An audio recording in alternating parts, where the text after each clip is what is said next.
Cockroach जनता पार्टीने युवकांचा आवाज बनत पेपर लीक, शिक्षण व्यवस्थेची दुरावस्था, बेरोजगारी अशा पद्धतीचे मुद्दे उचलले, जे की जनतेने गांभीर्याने देखील घेतले. परंतु याच गरमागरमीच्या वातावरणात देशातले सगळ्यात मोठे विरोधी पक्षनेते राहुल गांधी याच मुद्द्यांवर अधिक आक्रमक दिसू लागले. खरं तर पूर्वी शिक्षण आणि बेरोजगारीवर त्यांनी बऱ्याचदा वाचा फोडली आहे, मात्र जनतेने त्यांना तितकं असं गांभीर्याने घेतलं नाही. मात्र आता पार डोक्यावरून पाणी वाहून गेल्यानंतर जेव्हा कॉकरोच जनता पार्टीने युवकांचे मुद्दे उपस्थित केले, त्यावर देशाची जनता त्यांना मोठ्या प्रमाणात सपोर्ट करू लागली. आणि अशातच आता सीजेपीच्या लाटेवर स्वार होऊन काँग्रेस देखील तितक्याच आक्रमकतेने आंदोलन करत आहे. त्यामुळे आपल्या फायद्यासाठी सीजेपीचे मुद्दे राहुल गांधी हायजॅक करतायत का, आणि यात फायदा नेमका कोणाला होणार आहे, असे अनेक प्रश्न उपस्थित होत आहेत. त्यामुळे याबद्दलच आपण सगळं सविस्तर जाणून घेणार आहोत या व्हिडिओच्या माध्यमातून. दरम्यान चॅनलवर नवे आला असाल तर इकडे खाली दिसत असलेल्या सबस्क्राइब बटनवर लगेच क्लिक करा. तर जसं की आपण बघतोय, शिक्षण व्यवस्थेतला भ्रष्टाचार, पेपर फुटी आणि परीक्षा प्रणालीतल्या गैरव्यवहारांविरोधात कॉकरोच जनता पार्टीने जंतर मंतरवर आंदोलन उभं केलं, ज्यात केंद्रीय शिक्षण मंत्री धर्मेंद्र प्रधान यांच्या राजीनाम्याची मागणी करत हे आंदोलन देशभर पसरलं. आंदोलनाच्या दबावाखाली धर्मेंद्र प्रधान यांनी अखेर राजीनामा दिला देखील, आणि यासोबतच पेपर लीकवर कठोर कायदा आणण्यासाठी 10 वर्षांपर्यंत तुरुंगवास आणि 10 कोटी रुपये दंडाच्या तरतुदी असलेल्या दुरुस्ती विधेयकाच्या मसुद्याला केंद्र सरकारने मंजुरी दिली आहे. पण इथेच खरी गंमत सुरू होते. याच आंदोलनाच्या काळात राहुल गांधी माध्यमांसमोर, पत्रकार परिषदांमध्ये आणि रस्त्यावर सातत्याने आक्रमकपणे दिसू लागले. तसं बघायला गेलं तर राहुल गांधींनी शिक्षण व्यवस्था आणि बेरोजगारीचा मुद्दा हा काही नव्याने उचललेला नाहीये.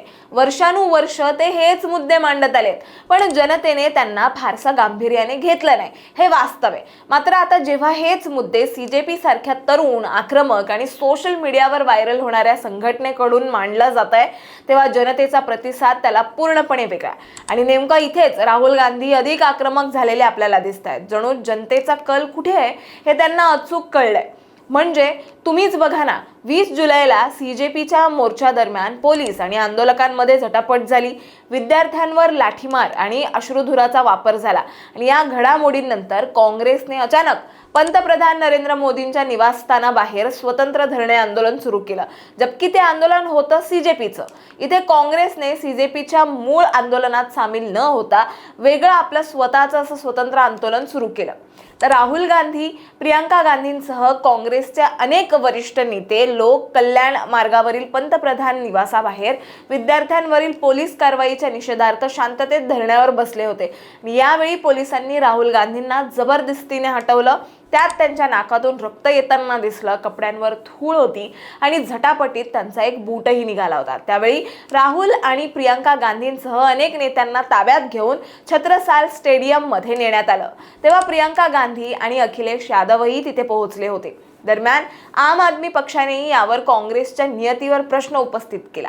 ते म्हणाले की सीजेपीच्या मूळ आंदोलनाला बगल देऊन काँग्रेसने स्वतःचा वेगळा तमाशा का उभा केला, आणि भाजपकडूनही जोरदार प्रत्युत्तर आलं. भाजप अध्यक्ष जे.पी. नड्डा यांनी तर थेट आरोप केला की राहुल गांधी विद्यार्थ्यांच्या मुद्द्यावर राजकीय पोळी भाजतात. पुढे दुसरा आणखीन एक महत्त्वाचा मुद्दा आहे ज्याने सगळ्यांचं लक्ष वेधलंय, तो म्हणजे कथित पॅलेट गनच्या वापराचा मुद्दा. तुम्हाला सांगते, 20 जुलैच्या याच मोर्चा दरम्यान आंदोलकांवर कथितरित्या पॅलेट गनचा वापर झाल्याचा आरोप होतोय, आणि या हिंसाचारात जखमी झालेला साहिल लोचब नावाचा तरुण याचा केंद्रबिंदू बनला. काल म्हणजेच 21 ऑगस्टला राहुल गांधी साहिल लोचबला सोबत घेऊन दिल्लीतील संसद मार्ग पोलीस ठाण्यात या प्रकरणाच्या तपासाचा आढावा घेण्यासाठी पोहोचले, आणि अद्याप FIR दाखल न झाल्याचा आरोप त्यांनी त्यावेळी केला. मात्र काही माध्यमांमध्ये आता अशी बातमी दाखवतायत की FIR दाखल झालेली आहे, परंतु दुसरीकडे दिल्ली पोलिसांनी मात्र पॅलेट गन सारख्या शस्त्राचा वापर केल्याचं स्पष्टपणे नाकारलंय, आणि जमाव नियंत्रणासाठी असं कोणतंही शस्त्र आपल्याकडे नसल्याचं म्हटलंय. राहुल गांधींनी आरोप केला की गुन्हा दाखल असूनही पोलीस केस नोंदवत नाहीयेत. तर दिल्ली पोलिसांचं म्हणणं आहे की ही तक्रार घेतली गेली असून सीजेपी आंदोलनादरम्यान नोंदवलेल्या FIR ची चौकशी आता क्राईम ब्रँच करत आहे. तर या वादाने इतकं टोक गाठलं की राहुल यांच्या धरण्याची खबर मिळताच प्रियंका गांधी, जयराम रमेश, रणदीप सुरजेवाला आणि सुप्रिया श्रीनेत हे नेतेही पोलीस ठाण्यात धरण्यावर बसल्यामध्ये सामील झाले आणि पोलिसांनी रोखूनही काँग्रेस कार्यकर्त्यांची गर्दी ठाण्यात घुसली. पॅलेट गनमुळे साहिल आंधळा झाला, FIR होईपर्यंत हटणार नाही असं राहुल गांधी यांनी यावेळी ठामपणे सांगितलं. आता इथे मूळ मुद्दा असा आहे की राहुल गांधींची ही रणनीती काँग्रेसला फायद्याची ठरेल का? तर एक लक्षात घ्या, राहुल गांधींनी जरी हा मुद्दा उचलला असला तरी राहुल गांधींनीच खरं तर पहिल्यांदा पेपर फुटीचा मुद्दा उपस्थित केला होता. पण त्यांच्यानंतर झालं असं की दिपके आणि CJPने ते मुद्दे उचलले ज्याला तरुणाईंची मोठ्या प्रमाणात साथ मिळाली. त्यानंतर राहुल गांधींचं कसं होतं की ठीक आहे, ते एक लीडर आहेत, इथपर्यंत लोक त्यांच्याकडे बघायचे. पण आता राहुल गांधींची खरी क्रेज जी आता निर्माण झाली आहे ती का झाली? तर त्यांनी आता काही लक्षवेधी आंदोलनं केलेत त्यामुळे झाली, ज्यात पंतप्रधानांच्या निवासस्थानाबाहेर केलेलं आंदोलन असेल, त्यामुळे तिथून राहुल गांधींनी मोठी जंप घेतली. आता या गोष्टीचा फायदा होईल की तोटा होईल असा जर विचार करायचा झाला तर कितीही काही झालं तरी CJP काही कुठली राजकीय पक्ष संघटना नाही. CJPकडे फक्त तरुणाईंचा सपोर्ट आहे, पण त्यांच्याकडे असा पक्ष नाहीये, संघटन नाहीये, कार्यकर्त्यांची फळी नाहीये, त्यांच्याकडे काही चेहरेही नाहीयेत. आता दिपके हा सुद्धा एक चेहरा होऊ शकत नाही. तर एका आंदोलनामुळे दिपकेचं नाव झालंय, पण दिपके काही चेहरा होऊ शकतो अशातला प्रकार नाही. आता इथे राहुल गांधींबाबत विचार करायचा झाला तर काँग्रेस हा एक वर्षानुवर्ष चालत आलेला मोठा पक्ष आहे, ज्याचं संघटन देशभरात प्रचंड मोठं आहे.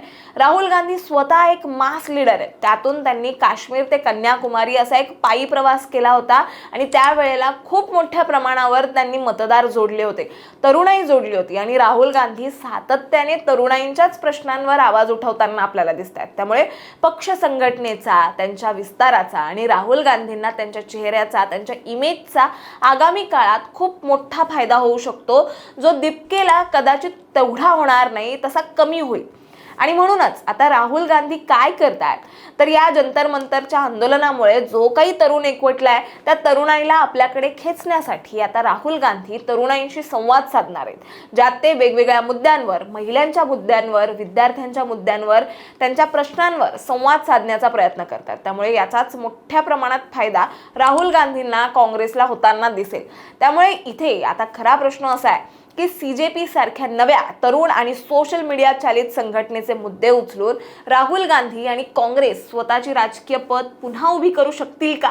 की हे इश्यू हायजॅकिंग जनतेला दिसून येईल आणि याचा उलट परिणाम पक्षाला होईल?